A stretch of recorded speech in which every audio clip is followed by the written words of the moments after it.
ونصلی علی رسول الکریم اما بعد اعوذ باللہ من الشیطان الرجیم بسم اللہ الرحمن الرحیم وما یذکر الا اولو الالباب، اور نہیں نصیحت حاصل کرتے مگر عقل والے، اہل نصیحت، اہل عقل، اہل دانش و بینش۔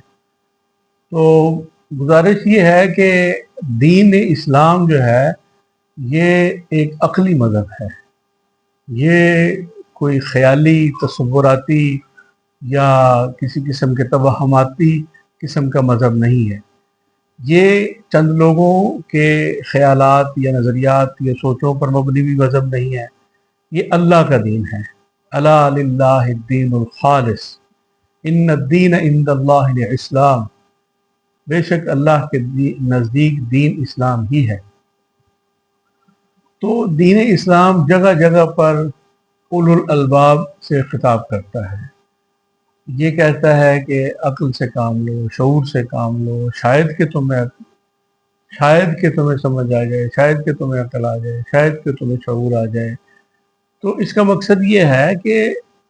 ہر چیز کو سوچ کر، سمجھ کر، پرکھ کر قرآن یہی جگہ جگہ پر ہمیں مخاطب کرتا ہے، بیان کرتا ہے، حکم دیتا ہے کہ امن، سلامتی، آشتی،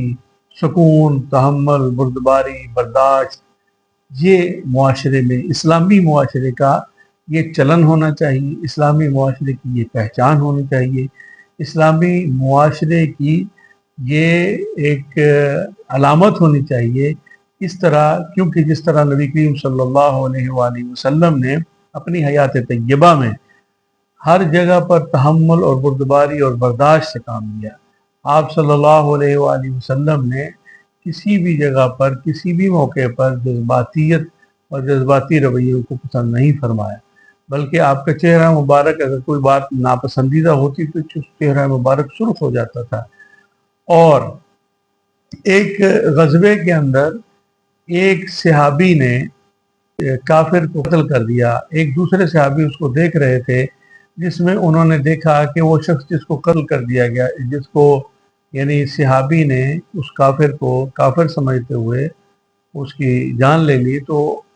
وہ شخص جس کی جان لے لی گئی تھی، اس نے جب دیکھا کہ اب ان کی تلوار چلے گی اور میرا کام تمام ہو جائے گا، تو انہوں نے کلمہ پڑھ لیا۔ تو ان صحابی نے سوچا کہ یہ شخص اس لیے کلمہ پڑھ رہا ہے کہ اس کی جان میں چھوڑ دوں، یہ بچ جائے، تو اس لیے اس کے باوجود انہوں نے اس کو کر دیا۔ تو دوسرے صحابی جو دیکھ رہے تھے، انہوں نے نبی کریم صلی اللہ علیہ وآلہ وسلم کی خدمت میں عرض کیا کہ یا رسول اللہ صلی اللہ علیہ وآلہ وسلم یہ واقعہ پیش آیا۔ تو جب آپ نے پوچھا تو انہوں نے یہی عرض کیا کہ میں نے یہی سمجھا کہ اس نے جان بچانے کے لیے کلمہ پڑھا ہے۔ تو آپ صلی اللہ علیہ وآلہ وسلم نے فرمایا کہ کیا تو نے اس کا دل چیر کے دیکھا تھا کہ اس نے کس نیت سے کلمہ پڑھا تھا؟ یعنی ہمارے نبی صلی اللہ علیہ وآلہ وسلم کو کلمہ گو سے اتنی محبت تھی، آپ دنیا میں لوگوں کو کلمے پر لانے کے لیے، کلمہ پڑھانے کے لیے،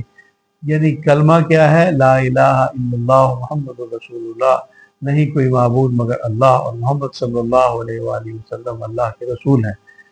تو مسلمانوں کی پہچان اور کوشش اور دعوت تو یہ ہونی چاہیے کہ ہر مسلمان کوشش کرے کہ غیر مسلم جو ہے وہ کلمہ پڑھ لیں اور اسلام میں داخل ہو جائیں۔ اور یہاں پہ کوشش کیا ہو رہی ہے کہ جو کلمہ پڑھ چکے ہیں ان کو کافر بنا دیا جائے،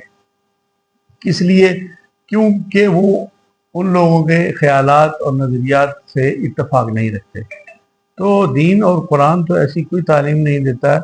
کہ نہ ہی کسی کو اس نے داروغہ بنایا ہے کہ آپ سے اگر کسی نے اختلاف کر لیا تو بس وہ فارغہ ہے اسلام سے، سارے سسٹم سے۔ تو یہ رویہ درست نہیں ہے، اور ضرورت اس بات کی ہے کہ ہم نصیحت حاصل کریں، ہم دین اسلام کو سمجھیں، اس پر عمل پیرا ہوں، اور ایسے اختلافات اور ایسے واقعات اور معاملات کی طرف نہ جائیں جس میں کہ اسلامی معاشرے میں بدامنی پر، بے سکونی پر انتشار پیدا ہو، افتراق پیدا ہو، لڑائی جھگڑا پیدا ہو۔ اسلام تو لڑائی جھگڑوں کو ختم کرنے کے لیے آیا ہے، اسلام تو لڑائی جھگڑوں کو سمیٹنے کے لیے آیا ہے، اسلام تو برائیوں کو ختم کرنے کے لیے ہے، اختلافات کو دور کرنے کے لیے ہے۔ تعالوا الی کلمۃ سواء بیننا وبینکم الا نعبد الا اللہ، کہ سارے وہ تو دعوت دیتا ہے اہل کتاب کو، تعالوا الی کلمۃ، سارے آ جاؤ، جو کوئی بھی ہے اس ایک بات پہ اکٹھے ہو جاؤ کہ ہم سب اللہ کو ایک مانتے ہیں، ہم اللہ کے ماننے والے ہیں، ہم اللہ کو ماننے والے ہیں، اب اس بات پر سارے اکٹھے ہو جاؤ، اس ایک بات پہ سارے اکٹھے ہو جاؤ۔ یہ ہے اسلام کا پیغام، یہ ہے قرآن کا پیغام، یہ ہے سرکار دو عالم صلی اللہ علیہ وآلہ وسلم کا پیغام، یہ ہے آپ کی دعوت اور آپ کا پیغام اور آپ کی تربیت جو آپ نے صلی اللہ علیہ وآلہ وسلم نے صحابہ کی فرمائی اور یہی درس کیا۔ صحابہ کی زندگی کا مقصد کیا تھا؟ آپ نے صحابہ نے اتنے دور دور سفر کس لیے کی کہ لوگوں کو لا الہ الا اللہ محمد رسول اللہ صلی اللہ علیہ وآلہ وسلم کی طرف لے آئے، ان کو ہمارے نبی کا کلمہ پڑھا دیں۔ کوئی بھی ہے، اہل کتاب ہے، وہ غیر اہل کتاب ہے، وہ کوئی بھی ہے، وہ کافر ہے، وہ کسی بھی طرح کا جو ہے وہ اللہ کا منکر ہے، وہ کلمے کی طرف، وہ اللہ کو ماننے والا بن جائے، وہ اللہ کو ماننے والا بن جائے۔ یہ رسول اللہ صلی اللہ علیہ وآلہ وسلم نے اپنی حیات طیبہ میں کافروں سے، مشرکوں سے،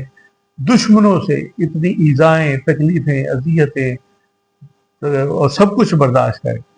کر کے یہی سبق دیا۔ اور یہ طائف کا واقعہ کتنا مشہور ہے، کتنا معروف ہے، کس کو نہیں پتہ کہ آپ صلی اللہ علیہ وآلہ وسلم کے ساتھ کیا ہوا، کتنی تکلیف پہنچائی گئی، کتنی اذیت دی گئی، لہو لوہان کر دیا گیا۔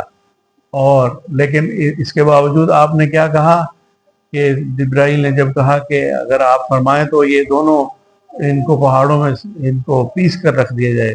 تو اللہ کے رسول صلی اللہ علیہ وسلم نے فرمایا نہیں، یہ نہیں تو ان کی آنے والی نسلیں ہی اسلام لے آئیں گی۔ رسول اللہ صلی اللہ علیہ وسلم تو آنے والی نسلوں کو کلمے کی طرف،